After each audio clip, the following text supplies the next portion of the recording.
Alors notre process est désormais fini. Maintenant, on peut tout de même encore continuer d'optimiser avant de passer sur machine. On va pouvoir le faire en tournage par l'intermédiaire ici dans la barre d'outils opération auxiliaire. Vous devez avoir une commande qui s'appelle inspp1. L'instruction post-processeur 1. Lorsque je clique sur ce bouton, j'ai une boîte de dialogue qui apparaît ici et qui va me permettre d'intégrer directement du code ISO forcé dans la machine. Il y a deux paramètres qui vont m'importer moi ici en tournage. Un, c'est renseigner la mise en butée, parce que je vais travailler avec une butée avant. Donc je vais cliquer ici sur mise en butée avant sur un tour. L'outil que j'utilise sur tous mes tours, c'est l'outil numéro 1. Donc je vais garder mon outil numéro 1.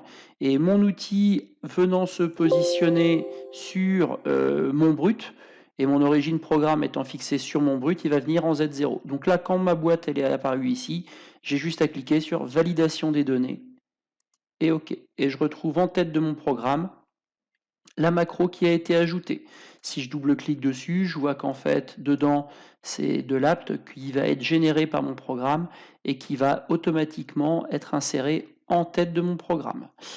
J'ai renseigné ma mise en butée. Je peux également, par l'intermédiaire de cet élément-là, renseigner mes décalages si mon directeur de commande numérique est un NUM. Sinon, si vous avez autre chose, vous pouvez directement saisir le code ISO qui convient. Ici, moi, si je renseigne mes codes ici en NUM, je sais que j'ai jamais de deck en X ici.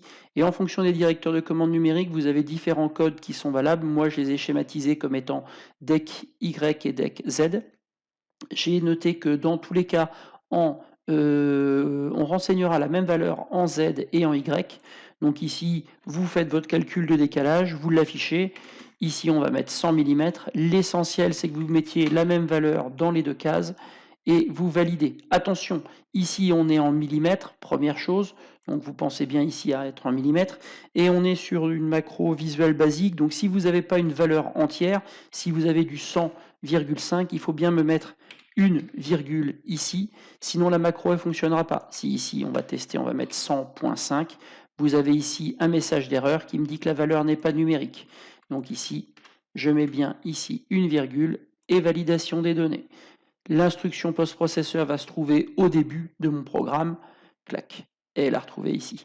Si vous avez d'abord rentré vos decks et mis votre mise en butée avant, vous pouvez intervertir les opérations en les glissant comme ceci manuellement. Toujours dans la même philosophie, ici, on va mettre un arrêt d'usinage ici. Je vais mettre un arrêt d'usinage à quel moment? Après avoir fini mon profil ici. Je vais rajouter un arrêt d'usinage ici. Pourquoi? Parce que je vais faire mon cycle, je vais vérifier, et je vais vérifier que mon diamètre soit conforme ici avant la réalisation de mon filetage. Donc je peux me mettre un arrêt d'usinage ici, et je vais me rajouter un deuxième arrêt d'usinage après la réalisation de mon filetage. Je prends mon arrêt d'usinage et je le positionne après mon filetage. Avant de tronçonner la pièce, je vais contrôler quand même ma pièce. Alors l'avantage de cet arrêt d'usinage fait que la machine va s'arrêter. Alors même, on va même faire autrement. L'arrêt d'usinage, on va le mettre ici, juste après le changement. Comme ça, mon outil l'aura dégagé. Je vais mettre mon arrêt d'usinage même ici, avant que l'opération dégage. Il monte au point de changement d'outil et je m'arrête avant. Pour la simple et bonne raison, surtout dans le deuxième cas, que si je laisse le piquage et le tronçonnage, ma pièce est tronçonnée, et du coup elle est dans le bac à copeaux, et dans tous les cas, je ne peux pas la retoucher. Là, je me laisse une opportunité ici de retoucher ma pièce si les cotes réalisées sur ma pièce sont non conformes, mais que je peux les retoucher. Voilà, on a vu à peu près tout ce qu'il y avait au niveau de mon process. Là, techniquement, j'ai tout fait en offline. Vous pouvez le faire de chez vous, vous pouvez le faire depuis une salle méthode, et vous n'immobilisez pas la machine. C'est surtout ça qui est important.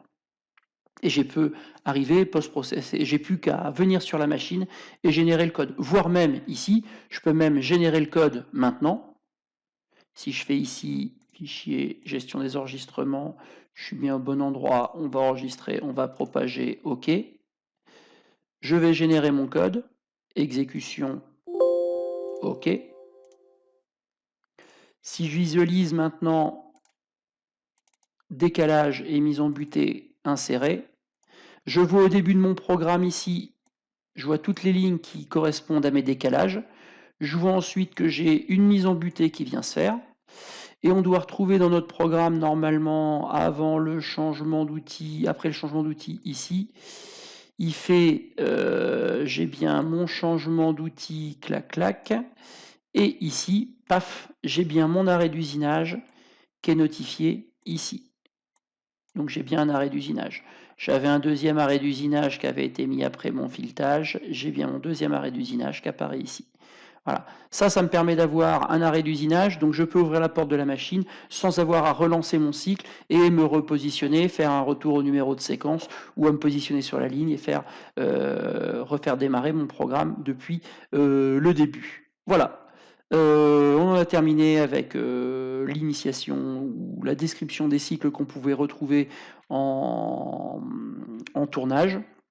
Globalement, tout est prêt pour au moins faire du 2 axes sur un tour.